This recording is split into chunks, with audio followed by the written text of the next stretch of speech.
پہنچنا تھا، مگر بعد ایسی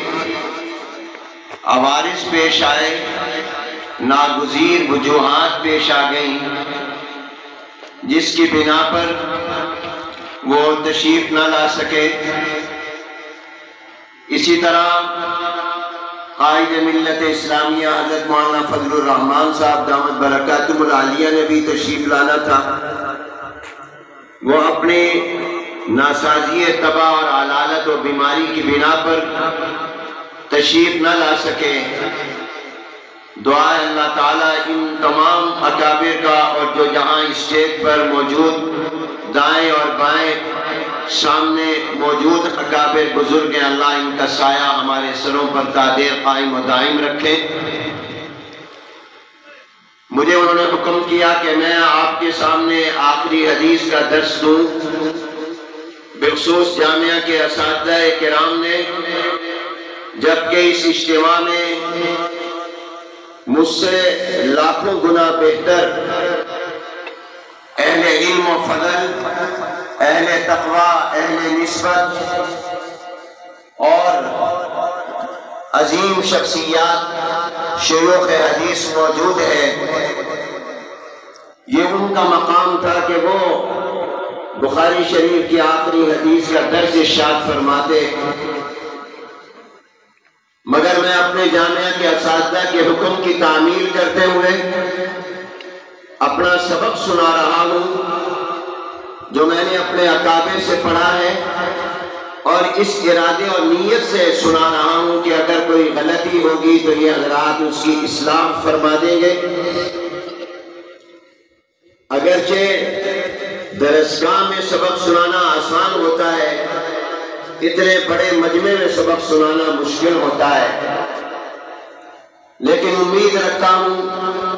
کہ موجود حضرات کی توجہات کی برکت سے اللہ مجھے یہ توفیق عطا فرمائیں گے کہ میں تہی دامن ہونے کے باوجود چند باتیں ان حضرات کی توجہ کی بنا پر عرض کر سکوں۔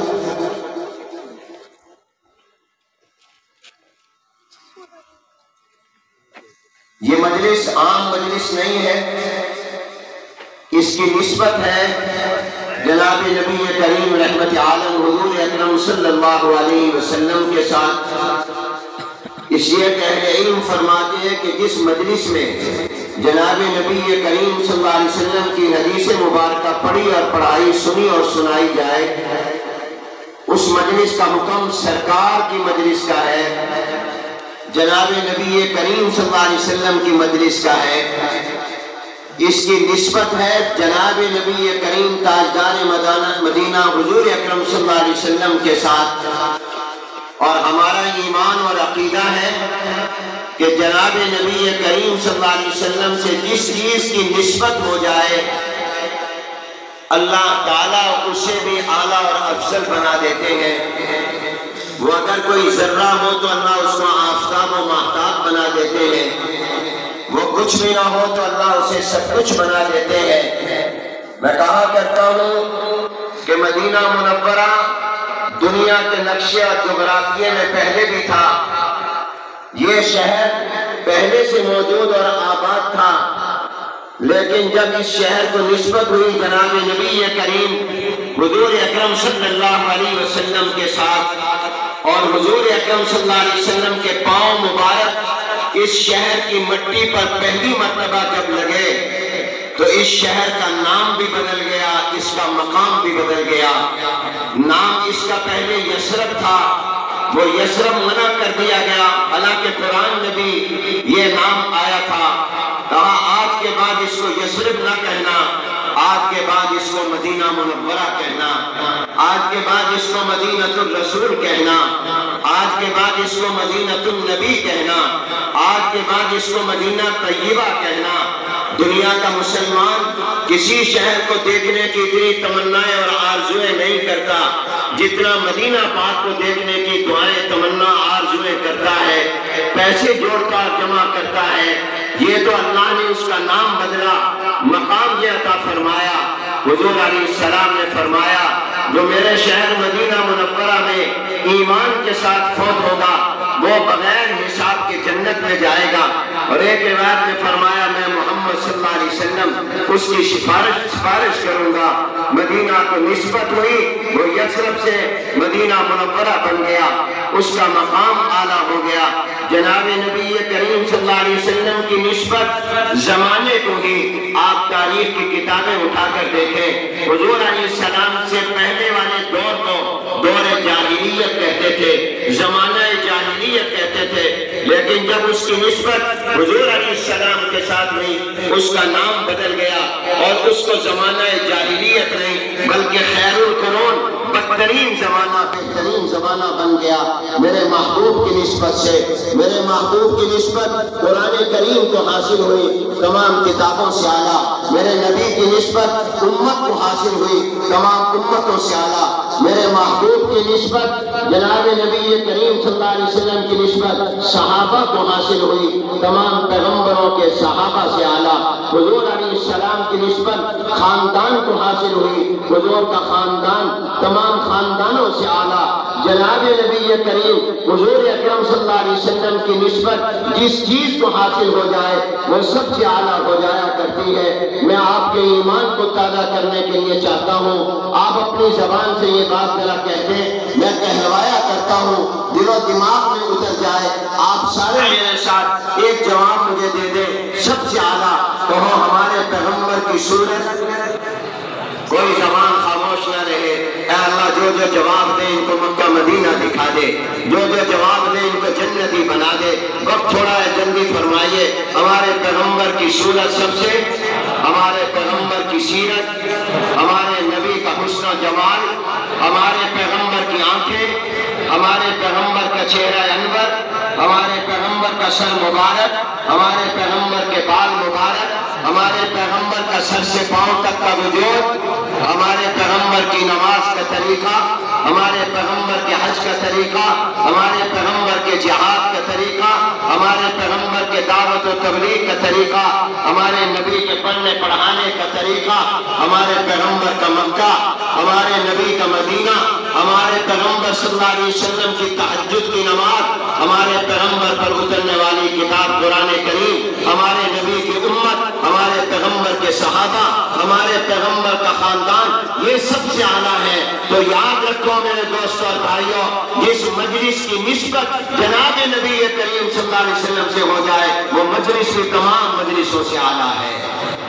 بلند آواز سے کہو سبحان اللہ، سبحان اللہ، اور اونچی آواز سے کہو سبحان اللہ۔ اس کی نسبت ہے سرکار دو عالم صلی اللہ علیہ وسلم کے ساتھ۔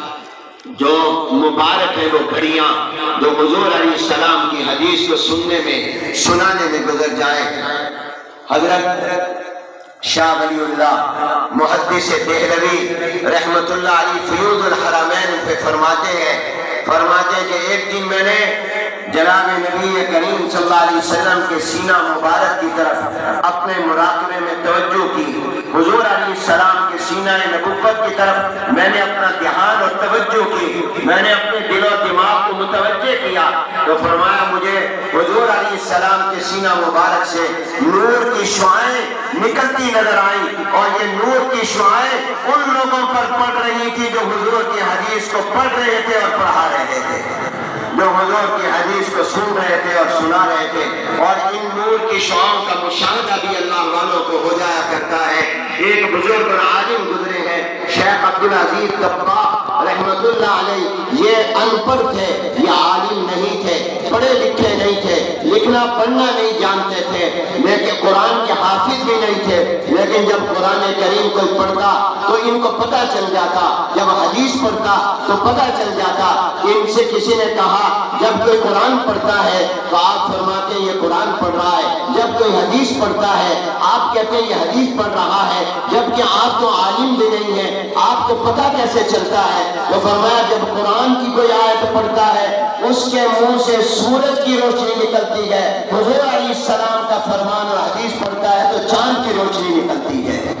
میں ان روشنیوں سے سمجھ جاتا ہوں یہ قرآن پڑھ رہا ہے، یہ حضور علیہ السلام کی کی حدیث پڑھ رہا ہے۔ تو میرے دوستوں، یہ نور کی شعائیں حدیث پڑھانے والوں کو مل رہی ہیں۔ آپ بھی حضور کی حدیث پڑھنے آئے ہیں، آج ابھی حضور کی حدیث پڑھیں گے، سن بھی رہے ہیں۔ انشاءاللہ یہ نور کی شعائیں، یہ نور آپ تک بھی پہنچے گا، یہ روشنی آپ تک بھی پہنچے گی۔ مولانا فضل الرحمان گنج مراد آبادی رحمت اللہ علیہ، جن کا نام مولانا فضل الرحمان گنج مراد آبادی اکثر لکھا گیا ہے، ان کے بارے میں حضرت مولانا سید ابو الحسن ندوی رحمت اللہ علیہ فرماتے ہیں کہ ایک جگہ پر آئے اور اس جگہ پر کھڑے ہو کر کہنے لگے کہ اس جگہ سے مجھے نور کی شعائیں آسمان تک جاتی نظر آ رہی ہیں، اور آسمان سے نور اس زمین کے ٹکڑے تک آتا نظر آ رہا ہے، پتہ کرو یہ جگہ کون سی ہے۔ جب تحقیق کی گئی تو پتہ چلا کہ دہلی کے محدث دہلوی شیخ عبدالحق رحمت اللہ علیہ یہاں بیٹھ کر حضور کی حدیث پڑھایا کرتے تھے۔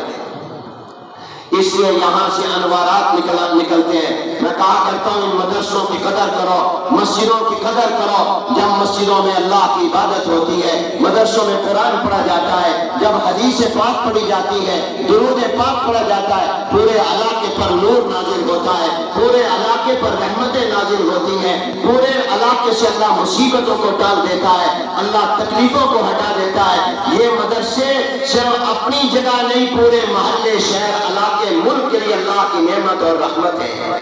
جناب نبی کریم حضور اکرم صلی اللہ علیہ وسلم کی حدیث کی مجلس ہے، اس کی نسبت ہے جناب نبی کریم صلی اللہ علیہ وسلم کے ساتھ۔ حدیث کی کتابوں میں سب سے اعلیٰ کتاب یہ بخاری شریف ہے، جس کا نام الجامع الصحیح المسند المختصر من امور رسول اللہ صلی اللہ علیہ وسلم وسننہ وایامہ ہے۔ اس کو بخاری تو اس لیے کہتے ہیں کہ لکھنے والے امام بخاری تھے، بخارا کے رہنے والے تھے، ازبکستان کے رہنے والے تھے، ورنہ اس کا نام بخاری نہیں ہے۔ جامع، صحیح، مسند، مختصر، حضور کی زندگی کے بارے میں یہ اس کا پورا نام ہے۔ اس کتاب کو امام بخاری نے بخارا میں نہیں لکھا، سمرقند میں نہیں لکھا، تاشقند میں نہیں لکھا، دنیا کے کئی ملکوں میں گئے ہیں، 1000 سے زیادہ اساتذہ ہیں جن سے علم حاصل کیا ہے، مگر امام بخاری رحمۃ اللہ علیہ نے اس کتاب کو لکھا ہے مکہ المکرمہ میں،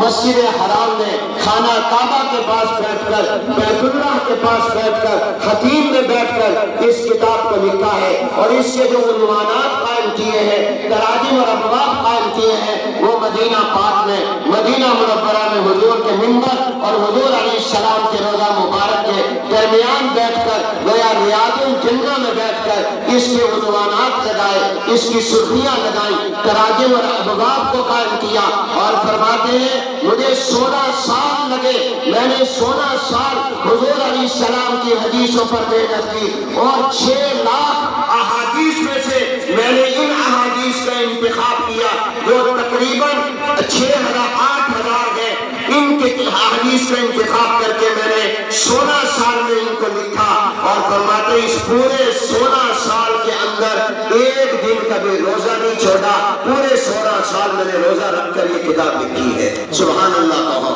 16 سال روزے رکھے، ہر حدیث کے لکھنے سے پہلے 2 رکعت نفل پڑھے، استخارہ کیا، اللہ کی تیرے محبوب پیغمبر کا فرمان ہے، میری تحقیق کے مطابق یہ تیرے نبی کا عمل ہے، یہ تیرے محبوب پیغمبر کی بات ہے، اب تو میرے دل میں ڈال دے کہ میں صحیح سمجھا یا غلط سمجھا۔ اللہ کی طرف سے اشارہ ہوا تو پھر امام بخاری رحمۃ اللہ علیہ نے اس کے اندر حدیث کو لکھا ہے۔ 16 سال جس کتاب کو امام بخاری نے مرتب کیا، جس کے اندر 16 سال روزے رکھے، جس میں امام بخاری نے تقریباً 16,000 رکعتیں پڑھی، اس لیے کہ 8,000 حدیثیں ہیں، ہر حدیث پر 2 رکعت نفل پڑھے تو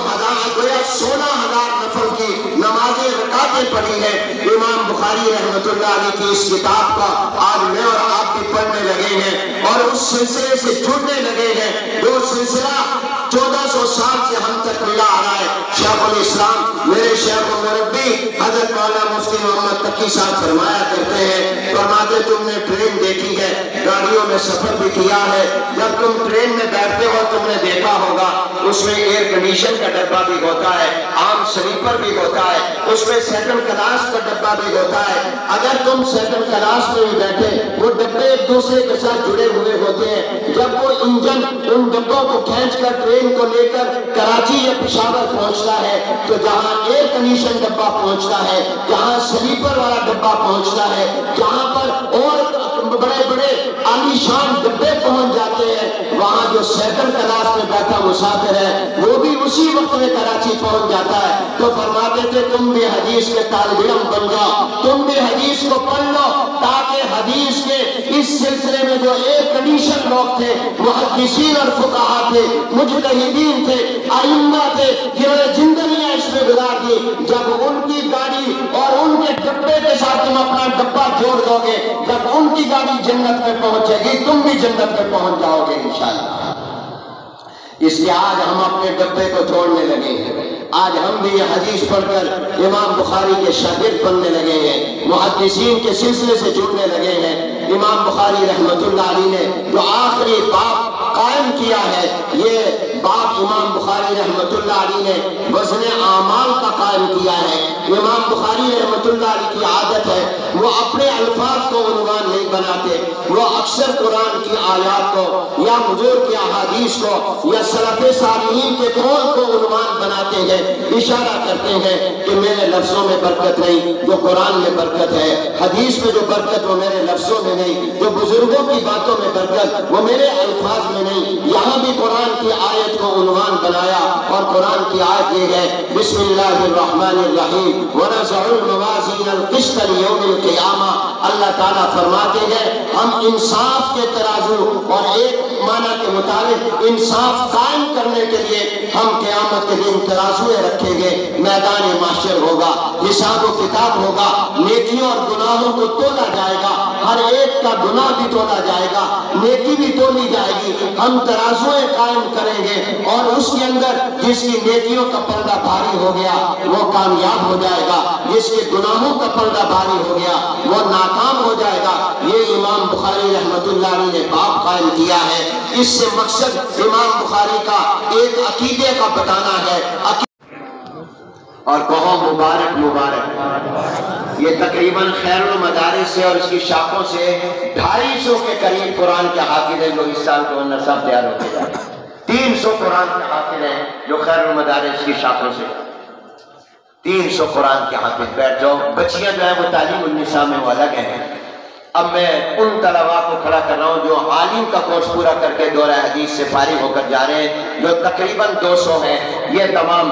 پورے ملک کے ادھر منہ کر لو بھی، آپ سارے کہو مبارک مبارک، آپ کہو خیر مبارک خیر مبارک، ماشاءاللہ۔ اب ان طلباء کو کھڑا کر رہا ہوں جو 2 سال کا مفتی کا افتاء کا کورس کر کے یہاں سے جا رہے ہیں، وہ کھڑے ہو جائیں متخصصین، ذرا ان کو بھی دیکھو اور ان کو بھی مبارک دے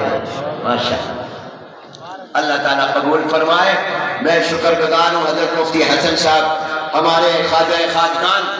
خانقاہ سراجیہ کندیاں شریف کے سجادہ نشین حضرت مولانا خواجہ خلیل احمد صاحب دامت بر، ان کے ابا جان خیر المدارس کو اپنا مدرسہ سمجھتے تھے، ہر پروگرام میں تشریف لاتے تھے، ان کا بھی شکر گزار ہوں۔ جتنے بھی اسٹیج پر علماء موجود ہیں، مولانا رشید احمد شاہ جمالی صاحب، حضرت مولانا قاری محمد طیب صاحب، مولانا زبیر احمد صدیقی صاحب اور ہمارے اساتذہ کرام، ان سب کا شکر گزار ہوں۔ ہمارے ملتان کے کمشنر چودھری صاحب ہمارے بڑے پیارے دوست ہیں، ان کو میں نے دعوت دی، محبت سے آئے، ہم ان سب کے شکر گزار ہیں۔ ملتان انتظامیہ کے، پولیس کے، ضابطہ کے، تمام محکموں کے، بلدیہ کے، کارپوریشن کے، صفائی کے عملے کے، جنہوں نے ہمارے ساتھ تعاون کیا۔ آپ نے بیٹھے رہنا ہے اور اس محبت میں کہ ان کے ساتھ آپ نے آج یہ دلہا ہے، اصل میں ان کی ابھی دستار بندی ہو گئی ہے، ان کے بزرگ سروں پر ہاتھ رکھیں گے اور پھر دعا ہوگی، مزید تقریب